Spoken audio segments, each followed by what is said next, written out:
Jā, tagad parunāsim par pašu gaismas reklāmas pasūtīšanas procesu kā tādu.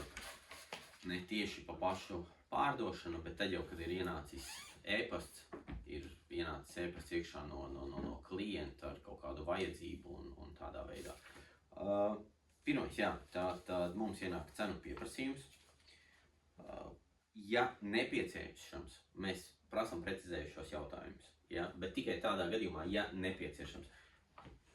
Darbinieka projektu vadītāja jautā specialitāte ir, lai viņš saprot, izprot klientu, jūt klientu un ir uz klienta uz viena viļņa, ja? Lai neapgrūtina ar stulbiem un mazsvarīgiem jautājumiem, ja? Vai mēs tur vai tev vajadzēs tur to, vai tev vajadzēs tur, es nezinu, ja tur tādu skrūvīt, šitādu skrūvīt. Varbūt sākotnēji, lai iedotu cenu, mums nemaz nevajag to, ja? Mēs varam to sākotnējo procesu maksimāli atvieglot, lai maksimāli ērts, un tā, ka viņš jau dzird, man tur klients grib sūtīt, man jau tur tas, mēs taisīsim tur order confirmation, jau tur to, un tad varam sākt pievilkt klāt tur tos precizējušos jautājumus, ja kaut kādi tādi ir, ja? Tātad cenu pieprasījums, precizējušie jautājumi, ja tiešām nepieciešams faili, ja, klientam ir jāatsūta fails, lai mēs varam veikt cenu aprēķinu veids Nika, tāmētāji, kas mums ir. Tātad faili nepieciešams. Kas mums ir nepieciešams, lai aprēķinātu gaismas reklāmai cenu? Mums ir nepieciešams zināt gaismas reklāmas veidu, gaismas kastes, gaismas burti. Mums ir nepieciešams zināt aptuveno izmēru, jā, tātad garumu, platumu, augstumu vai ko, vismaz iedot kaut kādu izmēru.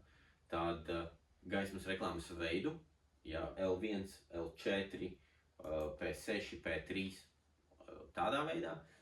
Tad arī, ja citreiz klients ir varbūt, kurš, nezinu, tur nepārvalda L1, L2, L4, ja, bet viņš bieži vien apraksta ar vārdiem. Es gribu, lai spīd tikai izfrēzētie elementi, ja. Tad mēs viņam varam piedāvāt rekrutev variants L1 un vēl L10 variants. Ja, attiecīgi mēs piedāvājam divus šos te variantus. Kas vēl nepieciešams, lai aprēķinātu cenu? Tad, jā, pats logo, protams, jā, logo, varbūt vēl kaut kāds apraksts, ja ir kaut kādas tur baigās īpašās vēlmes, to parasti klients jau īstenībā pieraksta klāt. Jā, ar šīm lietām tad vajadzētu sākotnēji pietikt. Jā, tad izmērs, reklāmas veids vai vēl kaut kāds raksturojums tam visam un, protams, pats logo. Jā. Logo tālāk jau maketētāji pasūtīs, kādos failu formātos ir vēlams, ka viņš ir standartā, klienta parasti sūta PDF formātā, kur iekšā ir vektora fails, kur ir vektora fails, mēs izprotam to, ka mēs atveram PDF vaļā un, piemēram, nav iekšā vienkārši kā bilde, viss šis, bet ir katrs elements, es varu paņemt e-burtiņu, nolikt šeit, tur, visu kaut ko darīt ar to failu. Tas ir darba fails, vektora fails, viss ir outlainos, līnijās, viss ir katrs elements, viņš mums baigi labi dar priekš visas tur, priekš frēzēšanas, priekš cenu aprēķiniem, priekš kvadratūras, ja. Attiecīgi šīs ir tās lietas arī, kas ietekmē to gala cenu, ja. Izmērs, frēzēšanas laiks, līniju garumi, materiālu garumi, cik profilu lenta aizies, cik sarežģīts ir fonts, pieņemsim, ja tur ja mēs salīdzinām kaut kādu Arial fontu, kas ir laikam parasts taisnes vai Times New Roman fontu, kurš ir ar T burtiņš tur ar visiem izlocījumiem, jā, un tad tas pats reklāmas veids. Jā. Tātad mums ir veikts cenu aprēķins, tad mēs sagatavojam, projektu vadītājs sagatavo visu šo informāciju, ko viņš grib, lai tāmētājs sarēķina šo cenu un nosūta tāmētājam uz e-pasta pielikumā faili, lūdzu sarēķini man P6A variantu, mētināti burti, 5 metri gari, pielikumā logo, klients grib, lai ir aplīmēti zaļi. Ja, ir viss pilnīgi pietiekami ar šo informāciju, ja. Vēl pierakstīt klāt visticamāk uz rāmja, bez rāmja, ja. 90% reklāmas iet uz rāmja, ja mēs runājam par burtiem. aizsūtam, tāmētāji, ja ir kādi jautājumi, tad viņi precizē, nav, viņi sarēķina un atsūta tev atpakaļ cenu. Tāmētāji noteikti to izdara tekošās dienas laikā, vai sliktākajā gadījumā 24 stundu laikā ir jānosūta cena.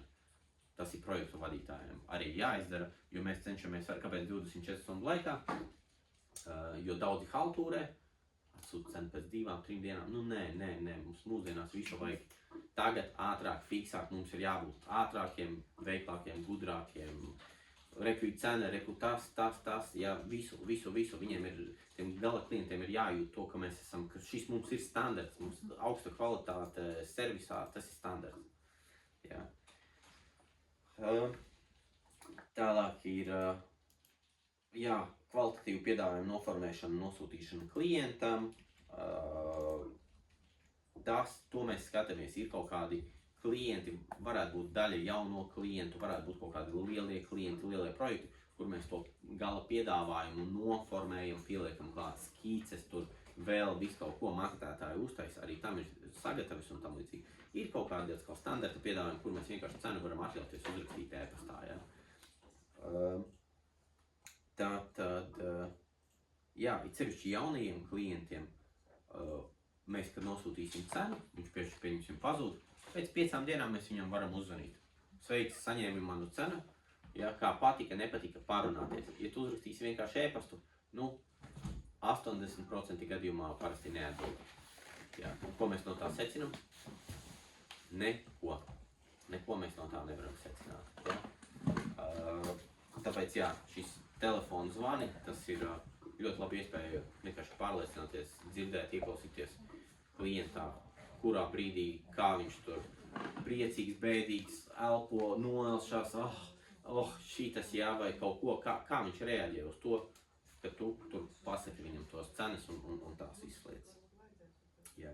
Tāpēc arī mēs ļoti uzmanīgi klausamies klientu, vērojam viņu to rīcību. Tas arī viss, protams, nāk ar laiku, bet, nu jā, var saprast tās lietas. Un arī, protams, tie klientu tipi, viņi visi galā ir cilvēki, un tie klientu tipi visi ir tieši tāpatās, kā parasti cilvēki ir dažādi. Ir vieglāki klienti, grūtāki klienti, ir klienti, kuri grib, lai viņus uzrunā uz jūs, klienti, kuri grib, lai tu uzrunā viņus uz tu, klienti, kuriem šodien ir laba diena, klienti, kuriem ir slikta diena, ja?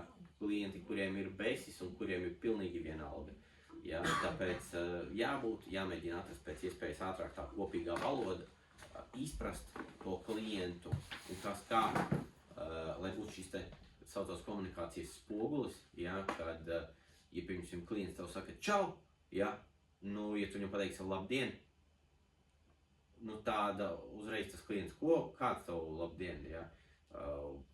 Mēs arī īstenībā esam tādā foršā sfērā, reklāmas sfēra, kur tomēr ir cilvēki tādi bišķiņi radošāki, brīvāki, mums nav te kaut kāda banka, kur jābūt, nezinu, tur uzvalkos vai kaut kādam super lietišķam un tādā veidā, līdz ar to mums tam visam jāpiet tā profesionāli draudzīgi un jā.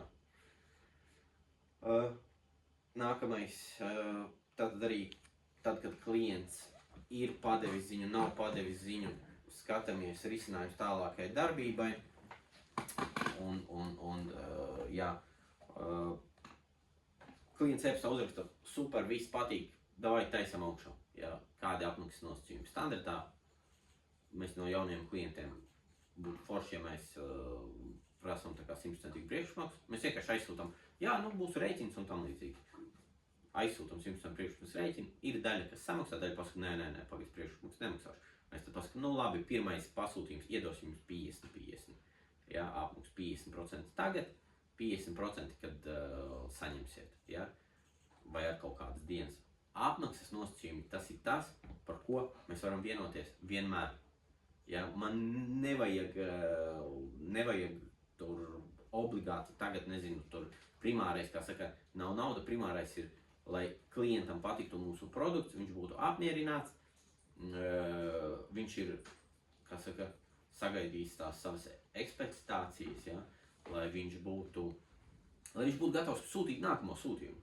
Ja viss, kas viņam traucē, lai pasūtītu, ir iedod man 100% pēcpakums uz 30 dienām, mēs paprasīsim company details, mēs viņu izvērtēsim caur starptautiskajiem, kur tur izvērtē kreditēšanas birojiem, dabūsim datus, paskatīsimies, cik tas nopietnas uzņēmums, nav nopietnas, cik tas ir labs, interesants projekts, nav interesants projekts, un attiecīgi, veiksim šo analīzi un strādājam, vai arī pateiksim, nē, vecīt, sorry, tur kredītreitings neatļauj kaut ko tādu, nē, Tad, kad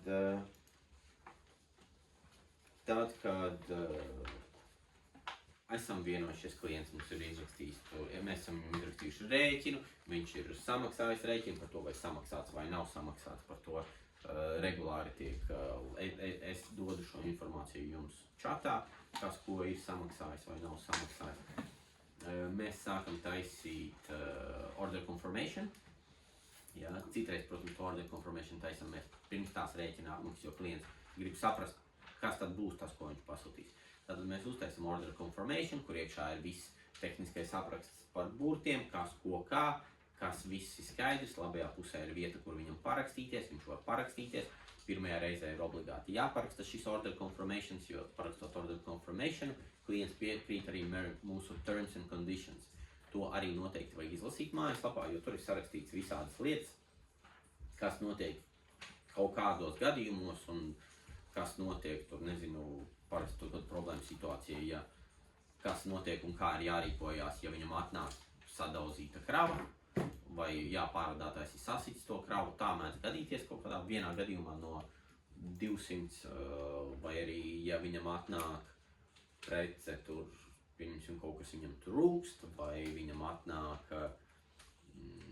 vai arī viņš uzstāda tur preci 500 km attālā pilsētā, un viņam tur barošanas bloks beidzās, tad viņš tur, nezinu, var izdomāt prasīt, klaus, samaksā man tagad kompensāciju par to, ka es braukšu 500 km mainīt to barošanas bloku. Nē, tā nav, mēs tev reklāmai dodam garantiju, tev ir barošanas bloks, tas, bet tie ceļa izdevumi, tas ir uz tevi pašu.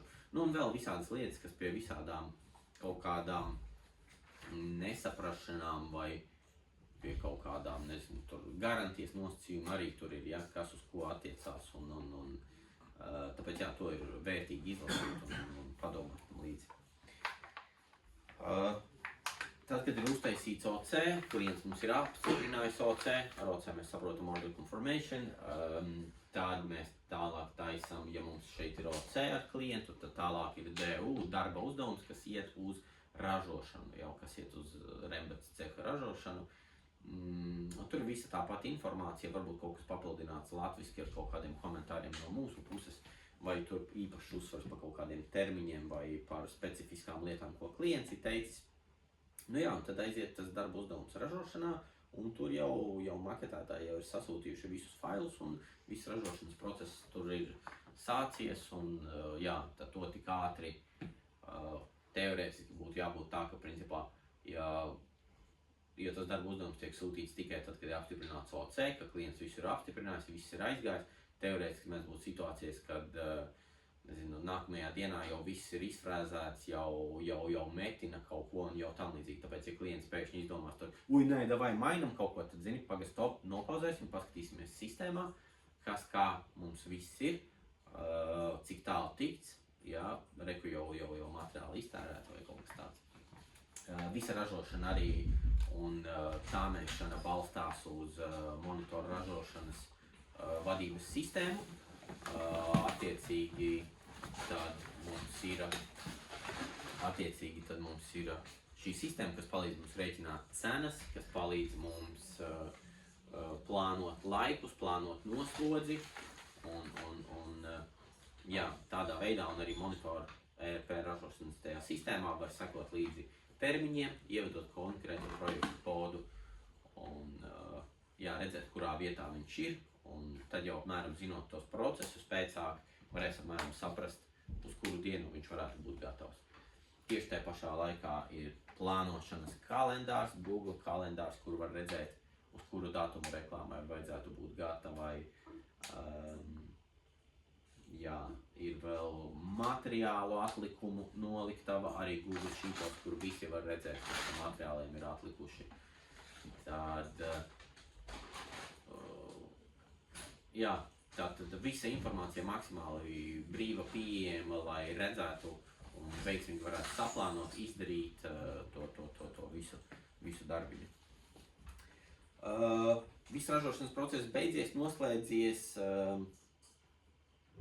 tālāk jau parādās kādā no čatiem, kas ir piegāžu čats vai bilžu čats, ka jau mēs redzam, ka reklāma pirms sūtīšanas prom tiek safotografēta, ieslēgta, izslēgta, lai redzētu, kas kā, vai arī, ja klients kādreiz prasa, formējam tālāk dokumentus. Ja, šobrīd projektu vadītājs vēl meklē to, bet ilgtermiņā visticamāk būs atkal cits loģistikas speciālists, kas ar to nodarbosies. Jā, tātad dabūjam šo te kurjeru, viņš atbrauc savāc preci un attiecīgi tad piegādā. Nu, piegādas mums ir, jā, Somija, tas ir, es nezinu, 3-4 darba dienas ar Zviedriju. Skatoties arī, protams, kurš gals, jā, arī tā pati Norvēģija, tur ir 4-5 dienas, varbūt augšas gali Zviedrijai un augša Norvēģijai arī tur ir kaut kādas 6-7 darba dienas, varbūt citreiz var aiziet, jo, jā, Vācija 2-3 dienas pat ir ar ekspresi, Francija varētu būt 3-4, 4-5 dienas, atkal skatoties, kurš Francijas gals, Austrija, Šveice, arī tieši tas pats, tur pa, nezinu, 4-5 dienās parasti tai kravai vajag aiziet. Jā, tas ir kaut kā tādā veidā, un tad, protams, jā, gala beigās nosūtam klientam rēķinu, gala pavadzīmi, jā, gala pavadzīmi nosūtam un uzrakstam, gaidīsim nākamo projektu. Kaut kā tādā veidā tas izstāst. Pieņemu domu, ka varbūt kaut kādas sīkumi vai nianses palaidis garām, bet tas tāds overall un tālāk jau atkal pa tiem pašiem mazajiem procesiem, kas ko kā, tīklīdz izies cauri 3-4 reizes, 5 reizes tam vienam pasūtījumam, pirmajam pasūtījumam, tad jau būs apmēram skaidrs. Man tagad vajadzēja darīt to, man vajadzēja darīt to, vajadzēja šito, jā. Nu, vēlreiz tāds kopsavilkums, jā, bez komentāriem. Nosūtam cenu, klients apstiprina cenu, klients pasaka, grib pasūtīt, taisam order confirmation, klients apstiprina order confirmation, taisam, rakstam rēķinu, klients iemaksā naudu, taisam darba uzdevumu, darba uzdevums aizsūtās jau uz ražotni, ražotne izgatavo projektu, pirms tā visa, protams, nočekojam, vai nav kāds specifiskais materiāls, kurš nav standarta noliktavā. Tad viss ir saražots, taisam, meklējam transportu, kas piegādās, attiecīgi viss ir bijis pickups, kaste ir savākta, tad nāksim ārā pavadzīmi, sūtam klientam gala rēķinu, jā, un kaut kā tādā veidā. Ja?